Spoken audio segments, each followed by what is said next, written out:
Recently, while I was at the RSNA meeting in Chicago, I kept bumping into many international medical graduates who wanted to know my thoughts and recommendations for them as they applied to radiology residency. I gave my opinion several times and kept giving it and decided to make this informational video for anybody interested out there.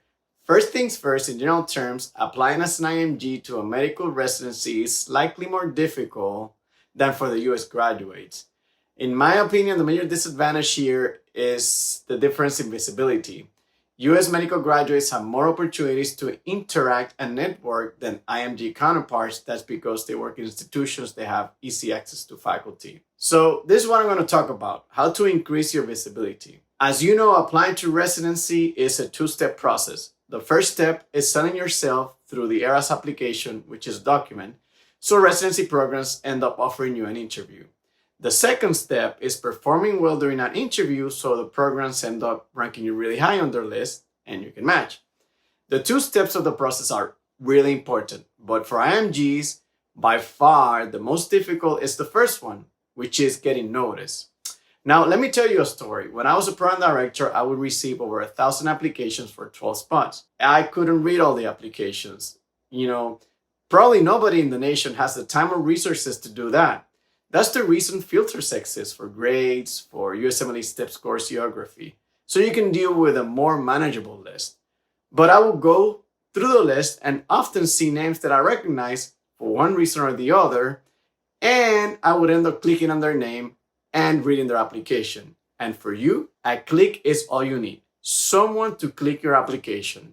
So how you increase your visibility so program directors end up clicking your application? Well, it starts by doing the conventional work almost everybody does. Getting good grades, doing well on standardized exams, participating in research, extracurricular activities, and others.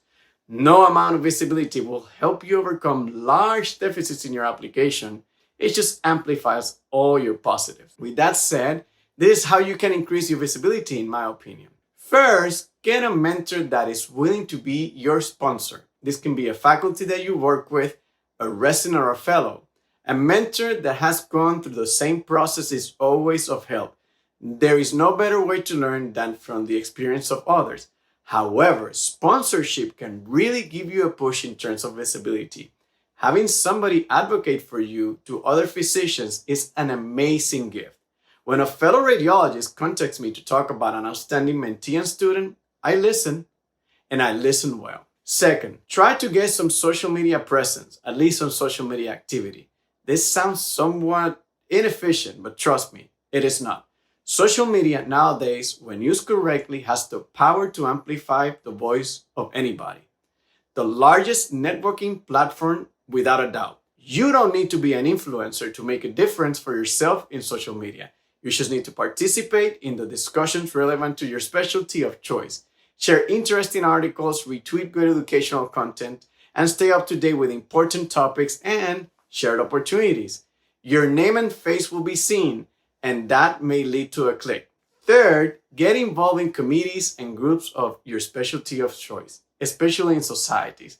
Nowadays, there are countless of opportunities for students and anybody else interested in a specialty. Membership to most societies as a student is free and resources are abundant. Yet, don't stop there. Get involved with interest groups in your school and other educational and research media outlets. There are so many things to do and ways to get involved. You just have to do your research and keep an eye on opportunities as they are announced through social media and society websites. This has a multiplying effect as these efforts are almost always shared in multiple platforms, increasing even more your visibility. Don't be shy. When opportunity comes, make sure you sign up. Fourth and last, networking. Yes, good old networking with anybody and everybody. Go to meetings, virtually and in person. Meet people. Engage them in interesting conversations. People love to share experiences. Do it professionally and don't expect anything in return. Just the joy of meeting new people and expanding your network. Because quite frankly, that's how networking works. Mysteriously connecting dots in the background. You never know how or when it's going to come back to you. Also, as a recommendation, try not to talk only about how to get into a residency. I know that's the main goal and very important, but people feel more at ease if they think you have a genuine interest in talking to them rather than thinking that you just want to use them to get a residency spot. Networking works, and it works very well. You just can't expect to have a direct and immediate gain. So there you have it. Do your conventional work of getting good grades, research, and extracurricular activities, but if you want an edge, work hard on increasing your visibility. So when a program director is going through applications, they stop at your name and they click. And right there, opportunity will meet your preparation. Thank you and good luck.